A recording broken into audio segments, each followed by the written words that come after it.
മുൻ മുഖ്യമന്ത്രിയും പ്രതിപക്ഷ നേതാവുമായ പിണറായി വിജയന്റെ മകൾ വീണ തൈക്കണ്ടി എൻഫോഴ്സ്മെന്റ് ഡയറക്ടറേറ്റ് മുന്നിൽ ഹാജരായിരിക്കുകയാണ്. CMRLുമായി ബന്ധപ്പെട്ട ഇടപാടിൽ കോടികൾ സമ്പാദിച്ചു എന്ന പരാതിയുടെ അടിസ്ഥാനത്തിലാണ് ED കേസെടുക്കുന്നത്. BJP നേതാവ് ഷോൺ ജോർജ്, കോൺഗ്രസ് നേതാവ് മാത്യു കൊളനാടൻ MLA ഉൾപ്പെടെയുള്ളവർ ഈ കേസിന്റെ പിന്നാലെ തന്നെ ഉണ്ടായിരുന്നു. ഒടുവിൽ CMRL ഹൈക്കോടതിയെ സമീപിച്ചു. ED അന്വേഷണം സ്റ്റേ ചെയ്യണമെന്ന് ആവശ്യപ്പെട്ട്. എന്നാൽ ED അന്വേഷണം തുടരാമെന്ന് ഹൈക്കോടതിയുടെ നിർണായക ഉത്തരവുണ്ടായി.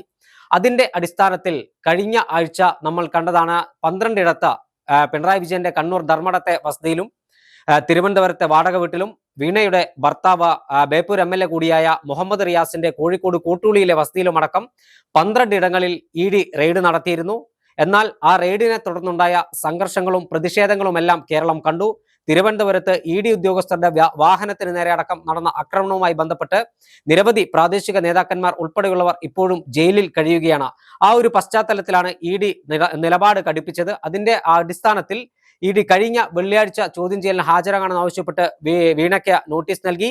എന്നാൽ ആരോഗ്യ പ്രശ്നങ്ങൾ കാരണം തനിക്ക് ഹാജരാകാൻ കഴിയില്ലെന്ന EDക്ക് മറുപടി വീണ നൽകി. തുടർന്നാണ് ED ഇന്ന് ഹാജരാകാൻ വീണയോട് ആവശ്യപ്പെട്ടത്. വീണ ഭർത്താവ് മുഹമ്മദ് റിയാസിനോടൊപ്പമാണ് ചോദ്യം ചെയ്യലിൽ ഹാജരായത്. വീണ കൊച്ചി ED ഓഫീസിൽ ഹാജരായപ്പോൾ റിയാസ് വാഹനത്തിൽ നിന്ന് ഇറങ്ങാതെ തിരികെ മടങ്ങുകയും ചെയ്തു.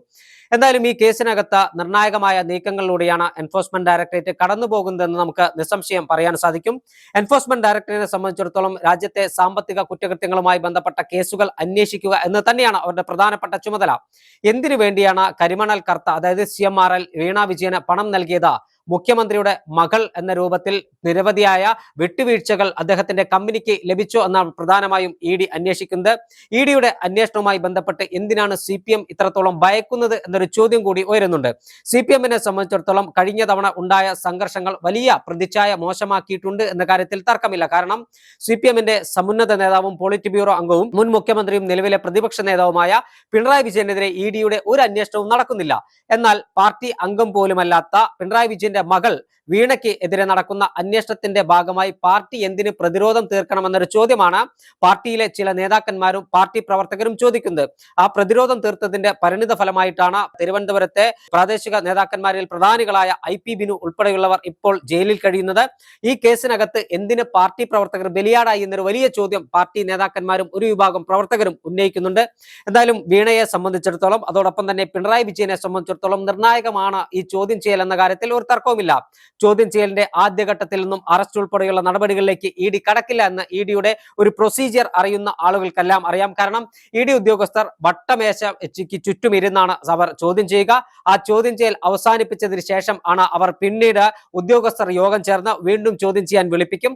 അതിനുശേഷമായിരിക്കും അറസ്റ്റ് ഉൾപ്പെടെയുള്ള നടപടികളിലേക്ക് ആവശ്യമാണെങ്കിൽ ED കടക്കുക. അല്ലാതെ പെട്ടെന്ന് ചോദ്യം ചെയ്ത് അറസ്റ്റ് നടപടികളിലേക്ക് കടക്കുന്ന ഒരു പതിവ് ദേശീയ അന്വേഷണ ഏജൻസികളിൽ ഒന്നായ EDക്കില്ല.